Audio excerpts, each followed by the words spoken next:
We live in an era where, let's be honest, busyness is practically worn as a badge of honor, right? Time management is literally a multi-billion-dollar industry.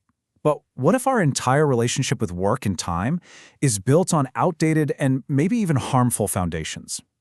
In this explainer, we're going to unpack two incredibly provocative texts, a modern conversation stemming from the Degrowth movement, and Bertrand Russell's completely seminal 1935 essay.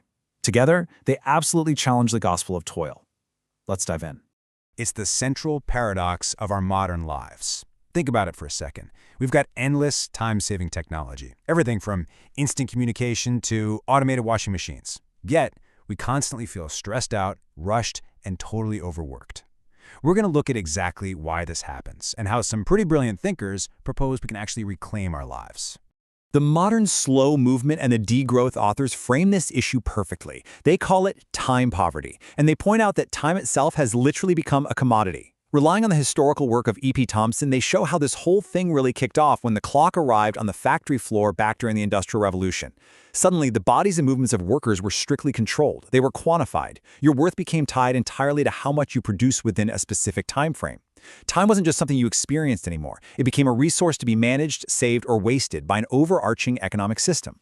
Now, long before the modern slow movement even existed, philosopher Bertrand Russell issued a truly radical challenge to this dogma. In his seminal 1935 essay, In Praise of Idleness, he boldly stated that immense harm is caused by the deeply ingrained belief that work is inherently virtuous. He argued that what modern industrial countries needed wasn't more productivity, but a fundamental reassessment of why we work at all. Let's look at exactly how he dismantles this idea that hard work is the ultimate moral good.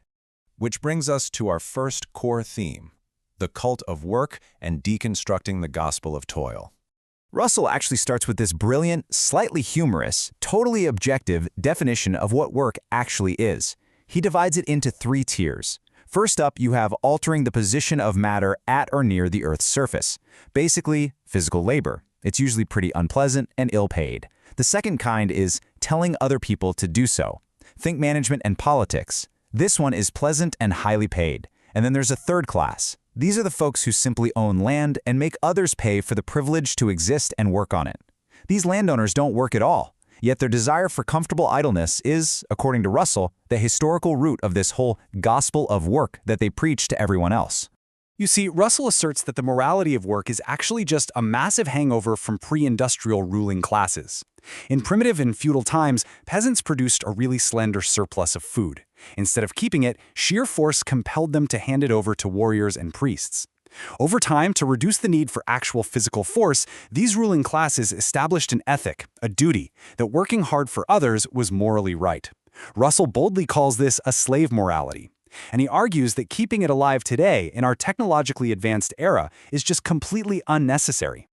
To prove just how irrational our current setup is, Russell uses this fantastic anecdote about a pin factory. Imagine a factory where workers make enough pins for the entire world, working 8 hours a day. Then, someone invents a machine that doubles production. Now, in a sensible world, Russell argues, everyone would just drop down to working 4 hours, and society would go on as before, just with way more leisure time.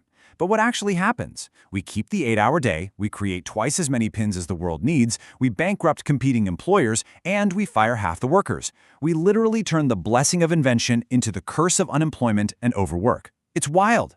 So if the current system is that flawed, what's the alternative? Let's shift gears to Section 2, the case for idleness, and exploring the slow movement. There's such a stark contrast between these two paradigms. On one side, you have a growth-oriented society. It's obsessed with speed, maximum output, and creating this endless cycle of earning just to buy unnecessary consumer goods. On the flip side, the degrowth and slow movements prioritize a much slower pace. They focus on collective well-being, mutual interest, and really nurturing different ways of interacting that actually highlight meaningfulness and care. The crucial point here is Russell's mathematical proposition to actually achieve this balance. He proposed a scientifically organized 4-hour workday, and he argues forcefully that this isn't just some utopian pipe dream, it's entirely feasible given modern technique and technology. As Russell powerfully put it, moving matter about, while a certain amount of it is necessary to our existence, is emphatically not one of the ends of human life. He points out that during the First World War, an enormous chunk of the workforce was pulled into the military or munitions. yet the general level of physical well-being among the remaining workers was actually higher. That scientific organization of production proved without a doubt that modern populations can be maintained in fair comfort on just a fraction of their total working capacity. We just chose not to keep that efficiency for the benefit of leisure once the war ended. But idleness isn't just about not working. It's really about what we do with our minds when we are free. This leads into Section 3, praising useless knowledge as the cure for the cult of efficiency. Russell heavily champions the idea of useless knowledge. In our modern cult of efficiency, we're constantly taught that knowledge is only valuable if it brings profit or power. But Russell argues that a contemplative habit of mind, basically learning stuff just for the sheer joy of it, is absolutely essential. Without play and periods of activity that have zero purpose beyond just present enjoyment, humans get really narrow-minded. Fanaticism, cruelty, and an excessive love of power take root when we lose our capacity for lightheartedness and broad perspective. To ground this philosophy, he shares this delightful little anecdote about the apricot. He traces its entire history, from the Han Dynasty in China over to India via hostages, through Persia and eventually into the Roman Empire. He even notes that the A at the beginning of apricot was added completely by mistake due to a false etymology linking it to the Latin word for precocious, meaning early ripening. Now, why learn all this? Russell says simply, all this makes the fruit taste much sweeter. It's the perfect example of how so-called useless knowledge adds this sweet mental delight and a much richer perspective to our everyday lives. But, to be fair, it's not just a mindset shift we need. Both texts point out that there are massive physical and systemic roadblocks literally forcing us into exhaustion. Moving to Section 4, redesigning life and architecture, and looking at those structural roadblocks. Russell actually identifies the very architecture of the modern single-family home as a major driver of overwork, especially for women. The deeply individualistic layout means mothers are often trapped in unpaid drudgery. They're acting as cook, cleaner, and nurse without any formal training, which leads to intense isolation and practically zero leisure time. Children suffer too from a lack of safe, expansive spaces, often absorbing the nervous energy of an overworked parent. And fathers return to a highly stressed environment. Basically, our architecture, which is designed to keep everyone completely separate, actually multiplies the total amount of labor required just to survive. To solve this, Russell proposes some pretty radical architectural solutions. He was inspired by medieval monasteries, but wanted to adapt those concepts for families. He suggests things like service flats, communal kitchens, professionally run nursery schools, and shared sunlit quadrangles. The idea is that by socializing domestic labor, women would be totally freed up to pursue professional work or, actual leisure, and children would have these safe, communal environments to explore. It's a structural change designed from the ground up to make idleness practically possible.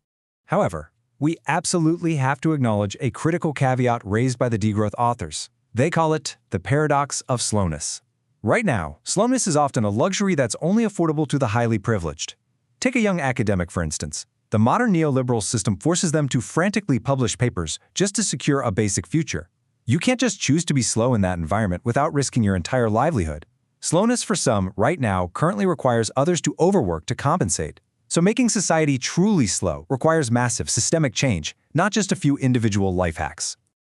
The Degrowth text does offer an inspiring glimpse of what stepping outside this input-output framework could actually look like, citing certain rural Spanish communities. Instead of working absolutely frantic hours just to buy a house and all the modern appliances on credit, these families inherit land and build their homes incrementally, sometimes over multiple generations. They prioritize communal time, big family gatherings, and simple pleasures over unnecessary consumption. They basically trade frantic economic growth for time richness. And that brings us to the ultimate point of this explainer. The texts we've explored suggest that a world where we work way less and actually enjoy life more isn't some impossible fantasy. It's just a matter of fundamentally restructuring our priorities, our architecture, and our systems. So I want to leave you with this powerful, lingering question. If society really shifted, and you no longer lived primarily to work, what would you actually do with your time? How would you cultivate your own useless knowledge? Thanks so much for joining me on this exploration. I really hope this sparks some deep reflection on your own relationship with time.